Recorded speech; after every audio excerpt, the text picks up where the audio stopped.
Телеканал Валерия Табакова представляет «Дело Фарион», компромат, София Семчишин особо и угрозы перед судом 2 сентября 2025 года.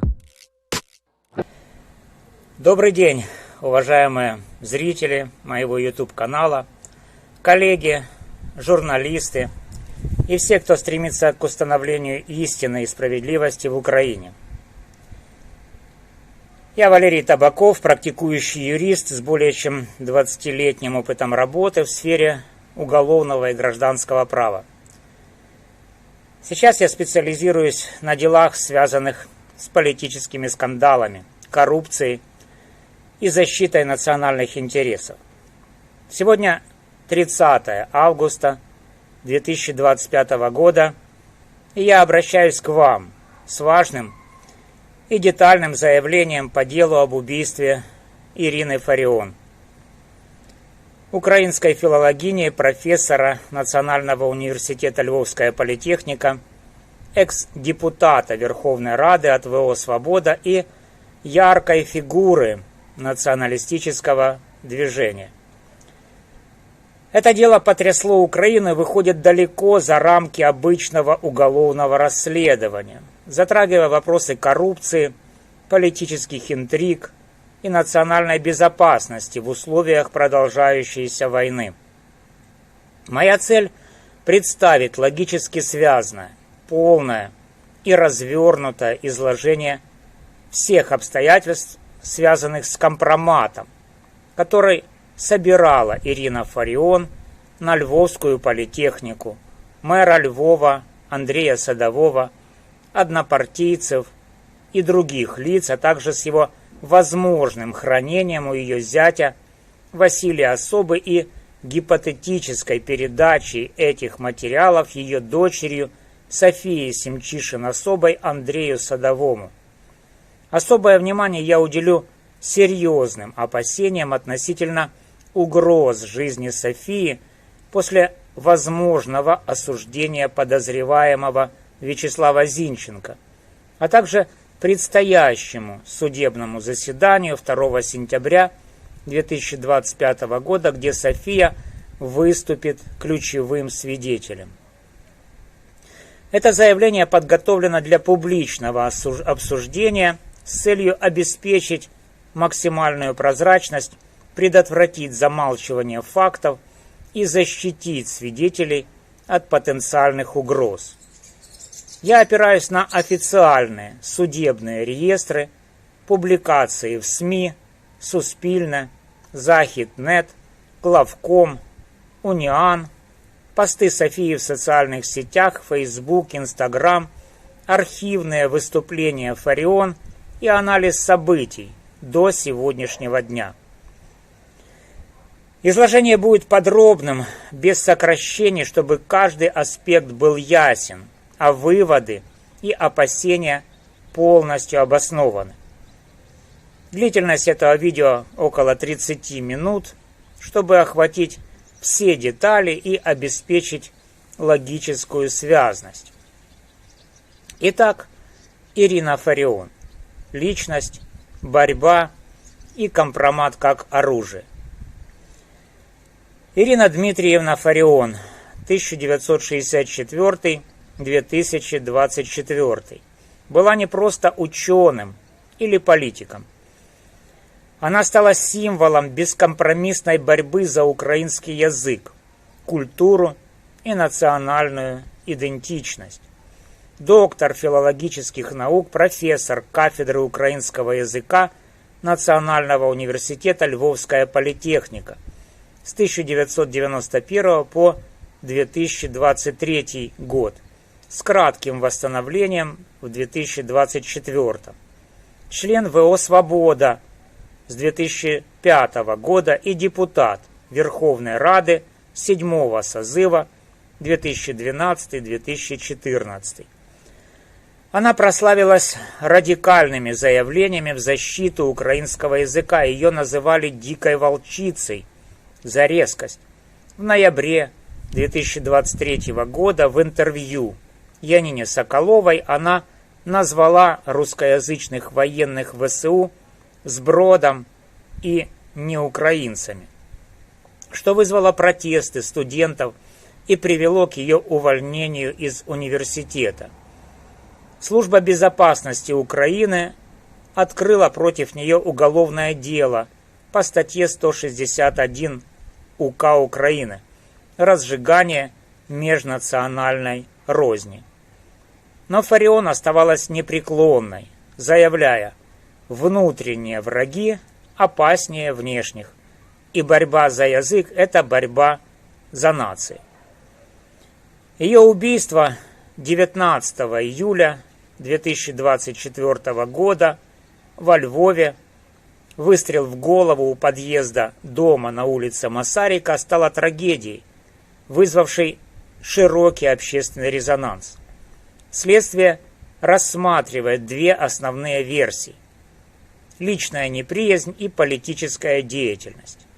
Подозреваемый, 19-летний Вячеслав Зинченко из Днепра. Он был задержан 25 июля 2024 года.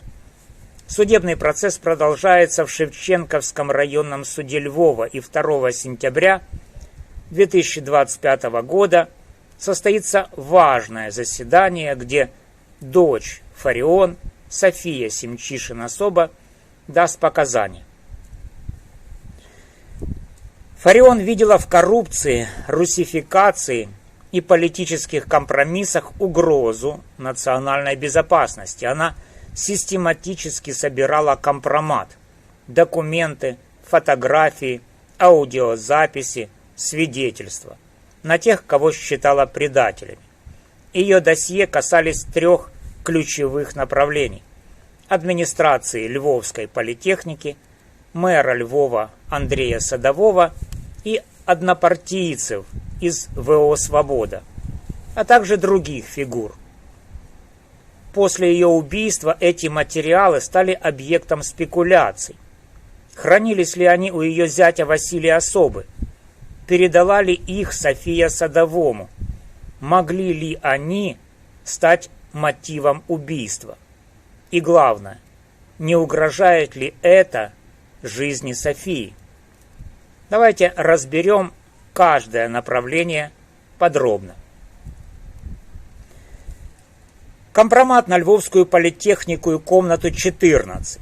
Коррупция и идеологический конфликт. Ирина Фарион проработала в Национальном университете Львовская политехника почти 3 десятилетия, будучи профессором кафедры украинского языка.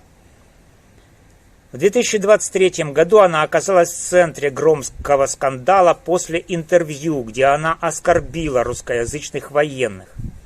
Студенты вышли на протесты с лозунгами «Фарион! Прочь из политехники!».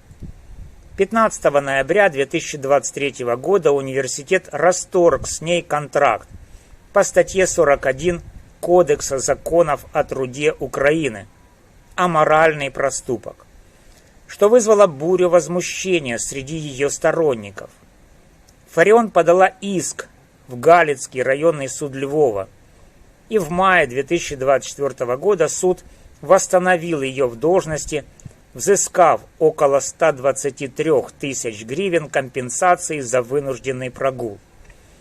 Эти деньги она публично направила на покупку 11 дронов для ВСУ, что укрепило ее образ патриота.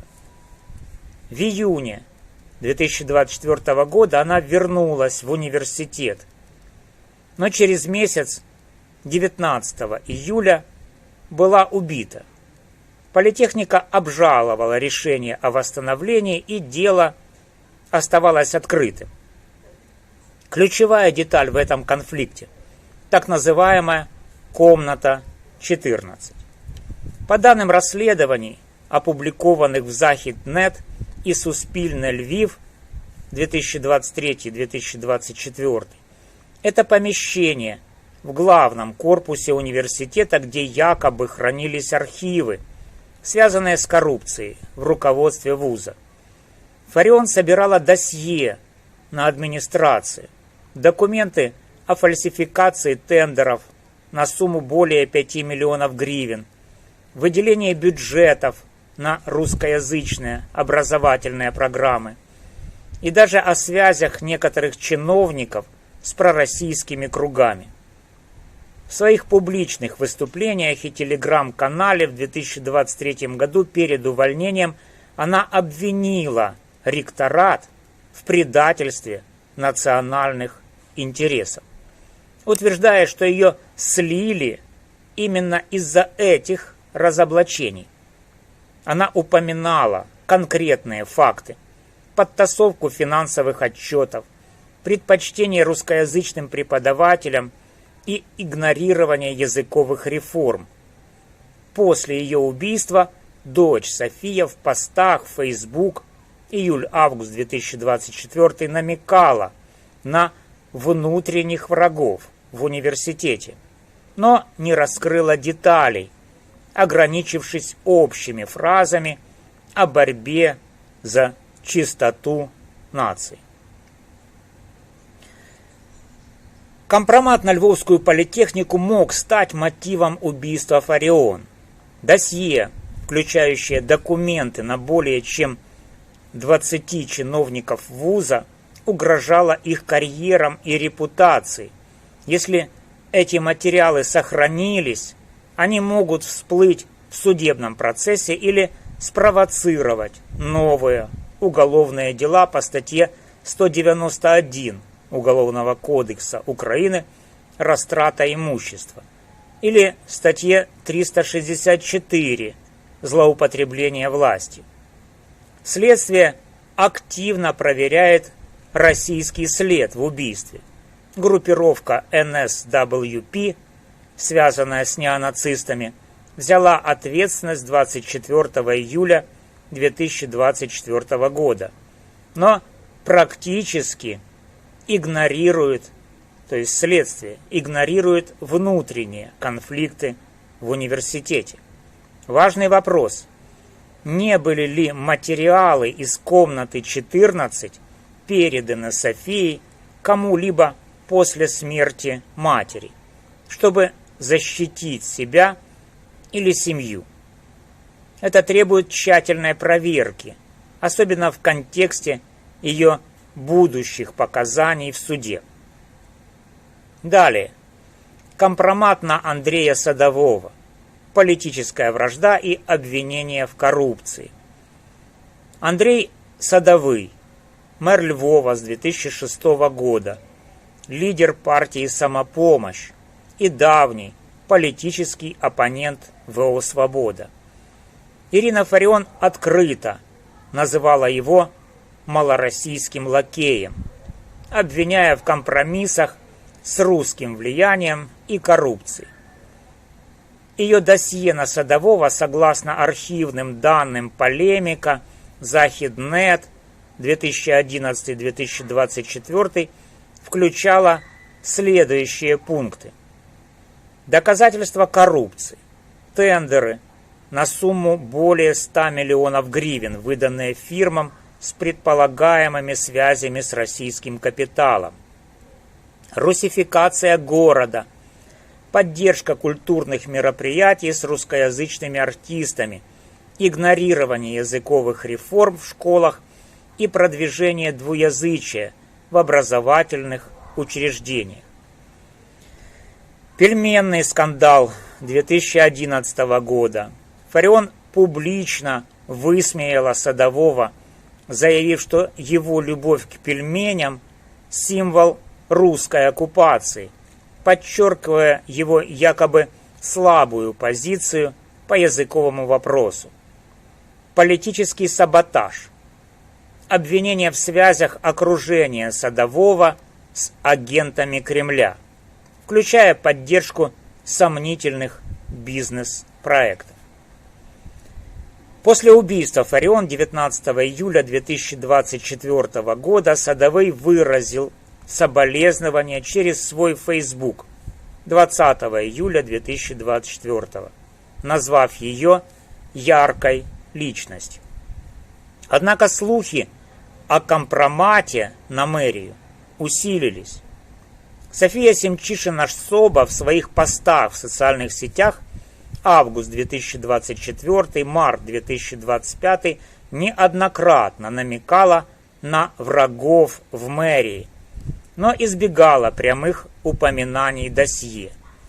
Гипотеза, высказанная зрителями, заключается в том, что София, работая в отделе освещения Львовского городского совета под прямым руководством Садового, могла передать ему компромат после смерти матери и мужа, чтобы получить защиту, политическую поддержку или нейтрализовать угрозы в свой адрес.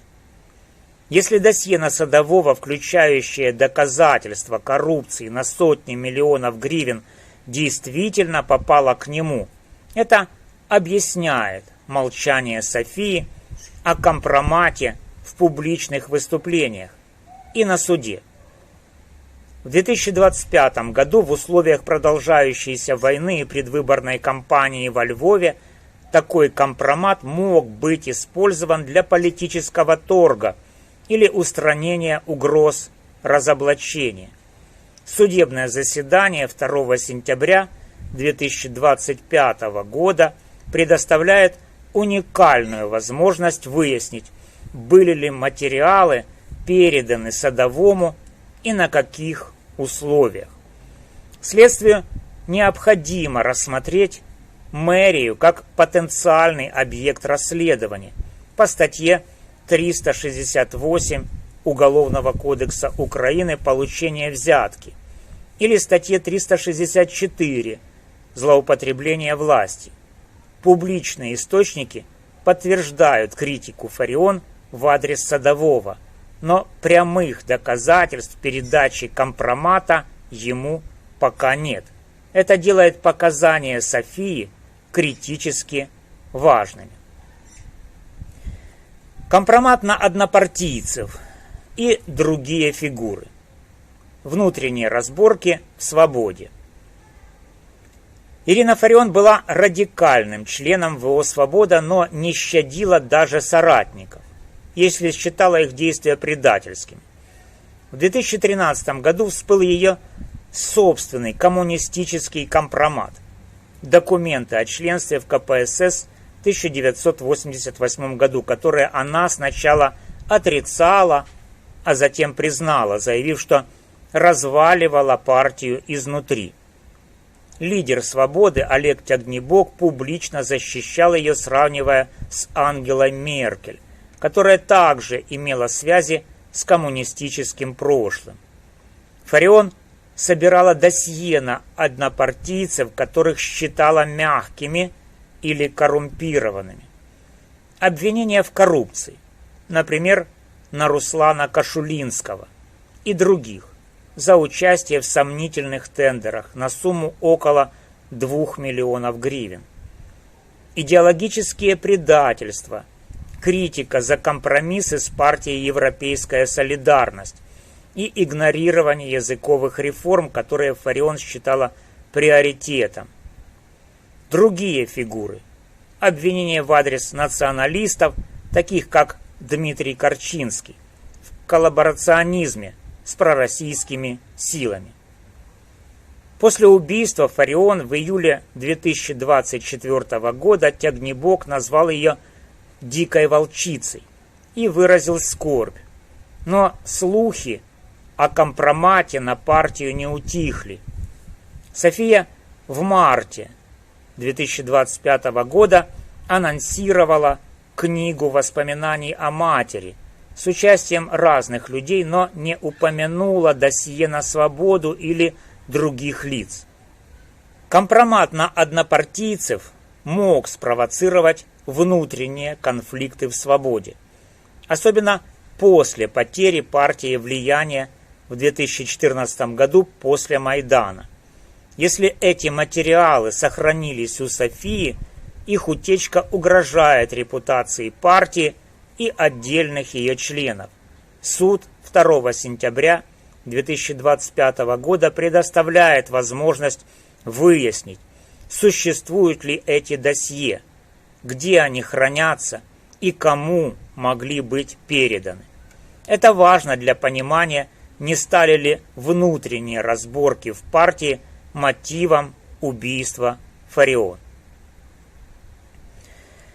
Хранение компромата у Василия Особо и гипотеза передачи Софии материалов Андрею Садовому. Василий Особо, 1989-2024. Муж Софии и зять Ирины Фарион был военным в 4-м батальоне «Сила свободы» Национальной гвардии Украины. Он погиб 6 октября 2024 года на северском направлении во время боевых действий. По данным семьи, опубликованным Софией в Facebook в августе-октябре 2024, Особо хранил дома наследство тещи, компрометирующие материалы Фарион, включая флешки, документы из комнаты 14, досье на Андрея Садового и членов ВО «Свобода». Фарион доверяла ему как патриоту и соратнику, разделяющему ее убеждения. После ее убийства 19 июля 2024 года эти материалы, по всей вероятности, остались у Особы.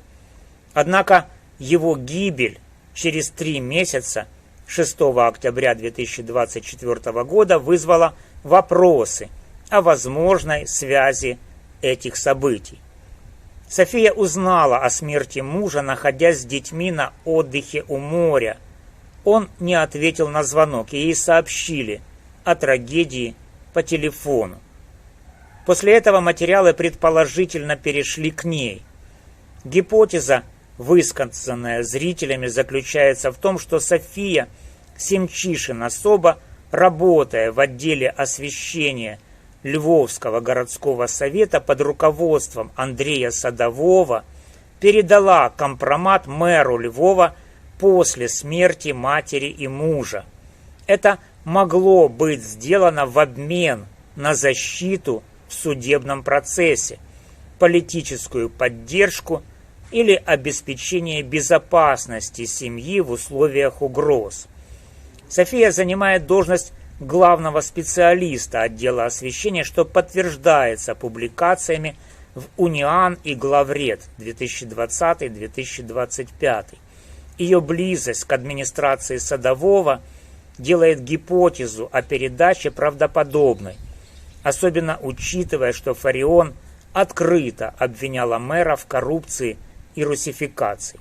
В своих постах в социальных сетях август 2024, март 2025 София неоднократно упоминала врагов в мэрии, но избегала конкретики о компромате, фокусируясь на суде и анонсе книги воспоминаний о матери. Прямых доказательств передачи материалов Садовому нет, но ее молчание и работа в мэрии вызывают вопросы о возможной сделке. Гибель Василия Особо через 3 месяца после убийства Фарион усиливает подозрения о неслучайном характере этих событий. Если компромат действительно был передан Садовому, это могло стать попыткой нейтрализовать угрозу разоблачения коррупции в мэрии на сотни миллионов гривен. Такое действие подпадает под потенциальные статьи Уголовного кодекса Украины, статья 368 «Получение взятки» или 364 «Злоупотребление властью».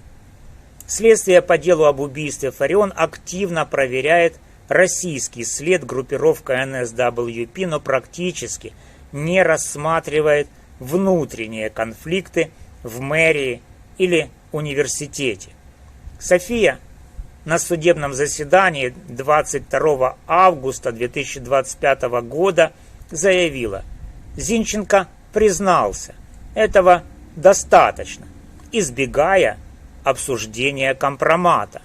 Судебное заседание 2 сентября 2025 года – это возможность выяснить, были ли материалы переданы кому и на каких условиях.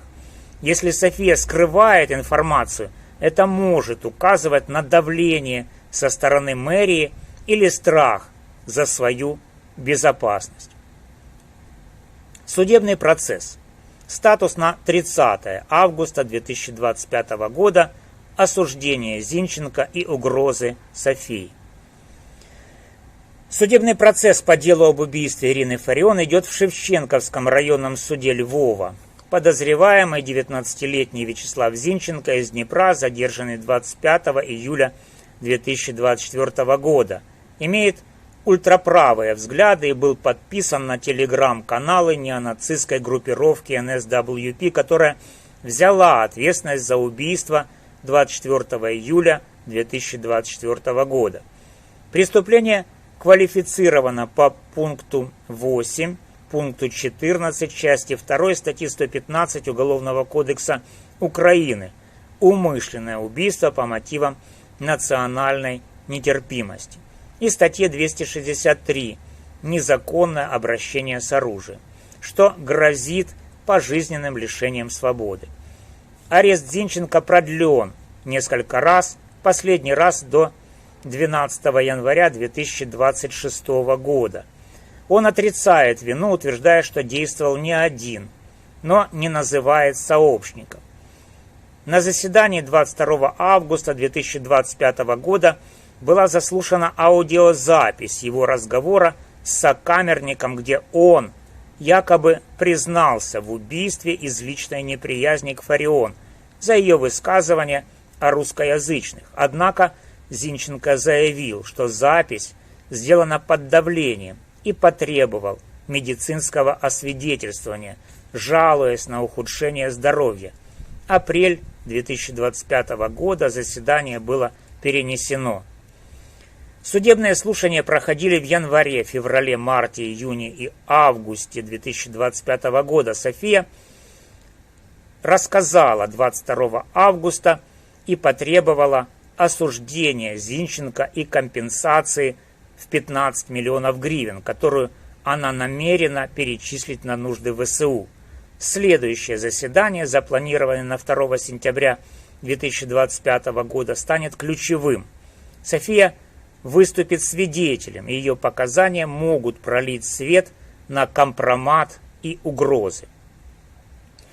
Гипотеза, высказанная зрителями, заключается в том, что после осуждения Зинченко, которое ожидается в конце 2025 или начале 2026 года, львовские чиновники, возможно связанные с мэрией Садового, могут попытаться устранить Софию как ненужного свидетеля, обладающего информацией о компромате.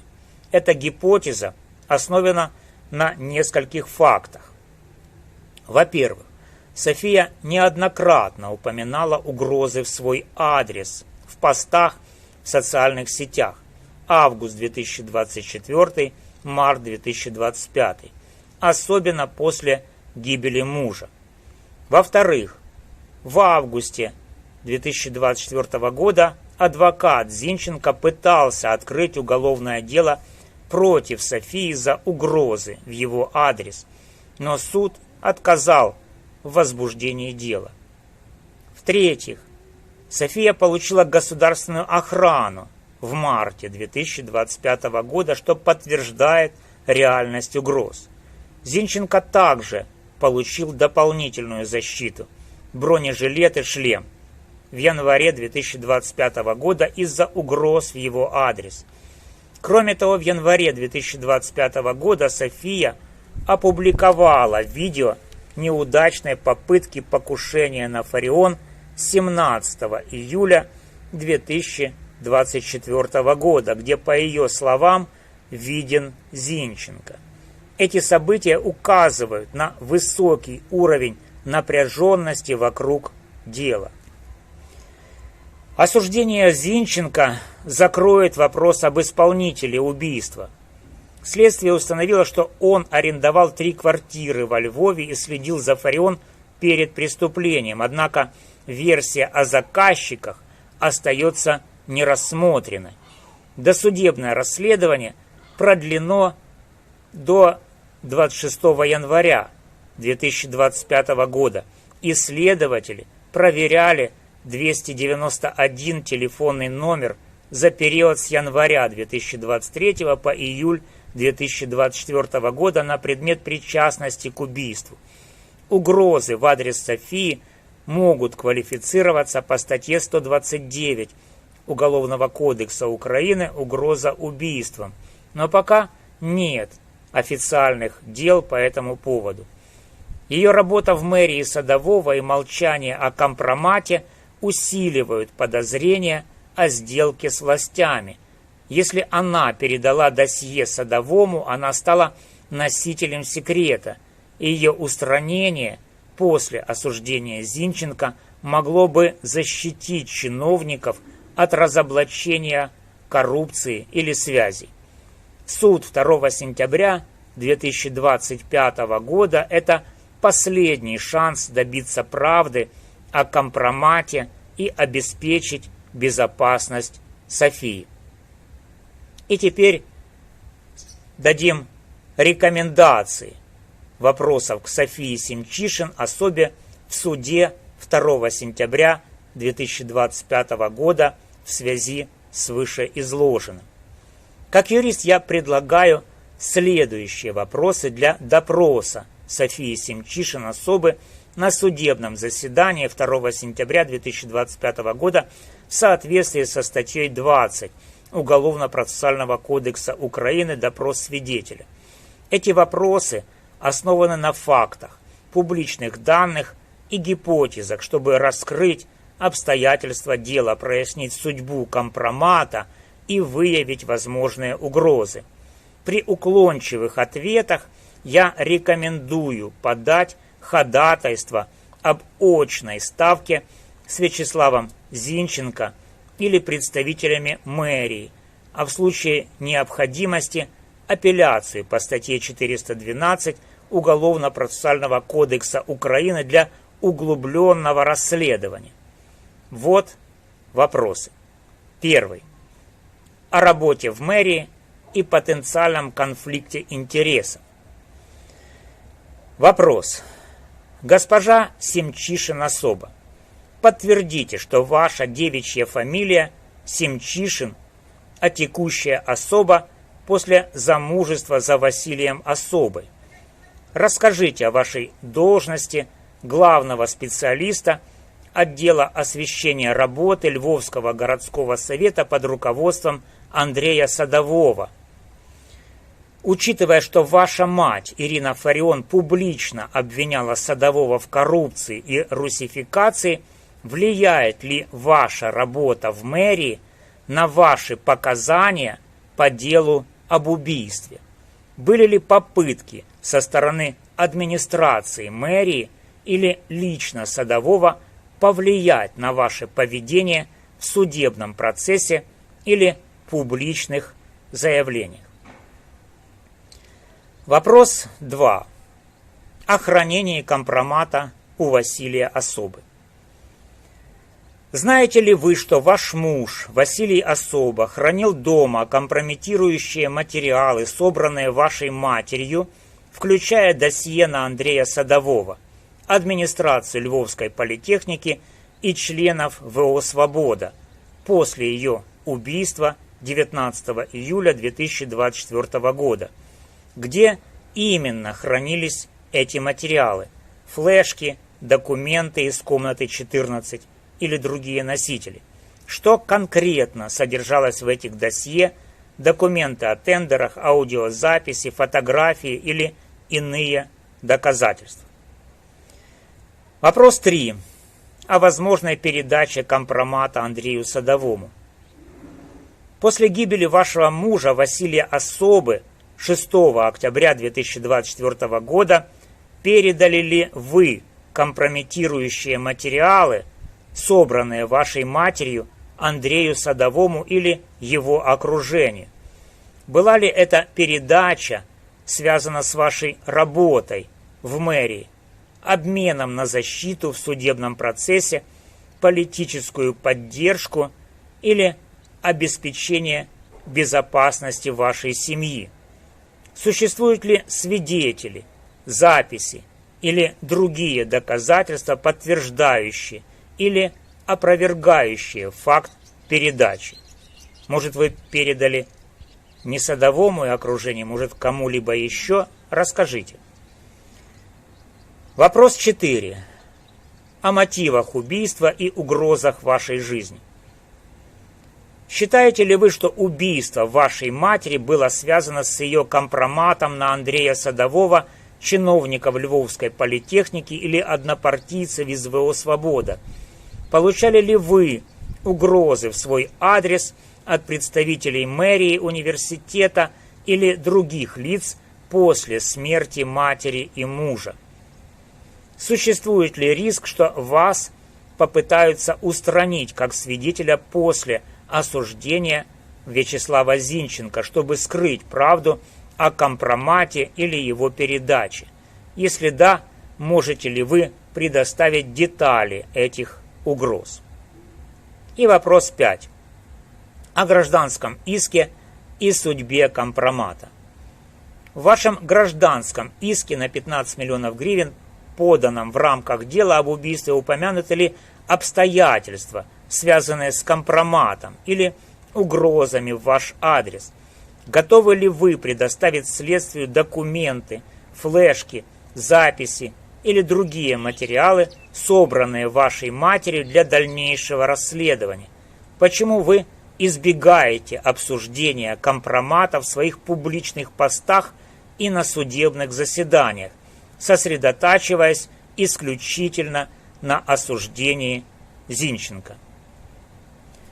Эти вопросы тщательно продуманы, чтобы обеспечить прозрачность и выявить правду. Если София даст уклончивые или неполные ответы, я настоятельно рекомендую стороне обвинения или адвокатам подать ходатайство об очной ставке Зинченко представителями мэрии или другими фигурантами. В случае необходимости следует инициировать апелляцию по статье 412 УПК Украины для углубленного расследования обстоятельств, связанных с компроматом и угрозами. Дело об убийстве Ирины Фарион – это не просто уголовное расследование, а зеркало, отражающее состояние правосудия, национальной идентичности и борьбы с коррупцией в Украине. Фарион была не только филологом и политиком, но и символом радикального сопротивления всему, что она считала угрозой украинскому языку и нации.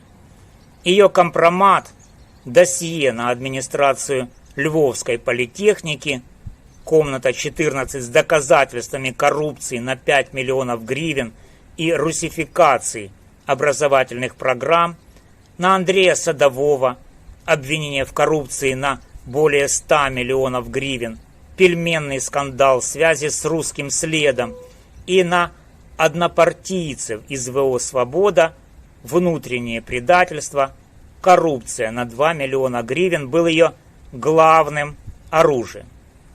Эти материалы, хранившиеся у ее зятя Василия Особы, могли стать мотивом ее убийства 19 июля 2024 года. Гибель Особы через 3 месяца, 6 октября 2024 года, на фронте усиливает подозрения о возможной цепи неслучайных событий. Гипотеза, что София Семчишин-Особа, работая в отделе освещения Львовского городского совета под руководством Садового, передала компромат мэру после этих трагедий, выглядит правдоподобной. Ее молчание о досье в публичных постах и на суде 22 августа 2025 года она сосредоточилась на осуждении Зинченко, а также намеки на врагов в мэрии указывают на возможную сделку, передачу материалов в обмен на защиту, поддержку или безопасность. Это, однако, подрывает доверие к ней как свидетелю и истцу, требующей 15 миллионов гривен компенсации. Судебный процесс, сосредоточенный на Вячеславе Зинченко, идет полным ходом. Его арест продлен до 12 января 2026 года, а так называемое признание в разговоре с сокамерником, озвученное 22 августа 2025 года, вызывает сомнения из-за заявлений о давлении. Зинченко – вероятный исполнитель, арендовавший 3 квартиры во Львове и следивший за Фарион, но вопрос о заказчиках остается открытым. Следствие проверяло 291 телефонный номер за период с января 2023 по июль 2024 года, но не уделило должного внимания внутренним конфликтам в мэрии или университете. Группировка NSWP, взявшая ответственность, добавляет российский след, но мотивы, связанные с компроматом, игнорируются. Суд 2 сентября 2025 года станет переломным. Показания Софии могут либо раскрыть правду о досье и угрозах, либо окончательно похоронить ее под давлением политических сил. Мои выводы таковы. Убийство Ирины Фарион не было случайным актом личной неприязни. Компромат, угрожавший влиятельным фигурам от ректората политехники до мэрии Садового и лидеров свободы, сделал ее мишенью. Если София передала материалы Садовому, это нейтрализовало угрозу разоблачения коррупции, но поставило ее саму в уязвимое положение. Осуждение Зинченко, ожидаемое в конце 2025 или начале 2026 года, закроет дело об исполнителе, но оставит заказчиков в тени. Работа Софии в мэрии создает явный конфликт интересов. Как она может быть объективным свидетелем, работая под началом человека, которого ее мать обвиняла в предательстве? Ее молчание о компромате и акцент на осуждении Зинченко наводят на мысль о давлении или сделке. Это не только вопрос правосудия, но и национальной безопасности. Коррупция в мэрии и университете, замаскированная под идеологические споры, подрывает единство Украины в условиях войны. Российские СМИ уже использовали убийство Фарион для пропаганды, а внутренние интриги отвлекают ресурсы от фронта. Опасения, которые я хочу выразить в полном объеме, крайне серьезны и требуют немедленного внимания общественности и правоохранительных органов. София Семчишин-Особо находится под реальной угрозой. После осуждения Зинченко она может стать ненужным свидетелем, знающим о компромате и его возможной передаче. Ее посты об угрозах август 2024, март 2025, видео неудачного покушения на Фарион 17 июля 2024 года, опубликованное в январе 2025, гибель Василия Особы на фронте через 3 месяца после убийства тещи. Все это не случайные совпадения, а звенья цепи, указывающие на целенаправленное давление. София получила государственную охрану в марте 2025 года, но этого недостаточно. Если она передала компромат Садовому, чиновники мэрии или другие заинтересованные лица могут видеть в ней угрозу разоблачения коррупции на сотни миллионов гривен или связи с сомнительными кругами, разрушит их репутацию и карьеры. Устранение Софии после осуждения Зинченко могло бы закрыть дело, похоронив правду о заказчиках. Это не спекуляция, а реальная опасность. В контексте войны, когда внутренние конфликты ослабляют Украину, а не раскрытые убийства Олеся Бузины в 2015, Павла Шеремета в 2016 остаются безнаказанными, дело Фарион рискует стать очередным примером бездействия. Как отметила BBC 20 июля 2024 года, убийство Фарион – это покушение на демократию в Украине, борющуюся за выживание в условиях войны. Если София не заговорит о компромате, а следствие не проверит мэрию и политехнику, правда будет потеряна, а ее жизнь, жизнь Софии, под угрозой. Я призываю Службу безопасности Украины, Национальную полицию и Генеральную прокуратуру провести тщательное расследование всех версий убийства Фарион, включая роль компромата. Необходимо проверить материалы из комнаты 14 и их судьбу после смерти Фарион и особы, расследовать возможную передачу досье Андрею Садовому по статье 368 «Взятка» и статье 364 «Злоупотребление властью», зарегистрировать дело по угрозам Софии по статье 129 Уголовного кодекса «Угроза убийством» и обеспечить ее безопасность, допросить представителей мэрии и политехники о конфликтах с Фарион.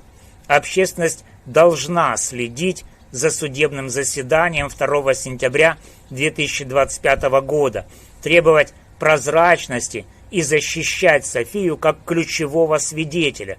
Я призываю всех вас, дорогие зрители, подписываться на мой канал, делиться этим видео и писать в комментариях свои мысли. Вместе мы можем добиться справедливости, сохранить наследие Ирины Фарион и защитить жизнь ее дочери.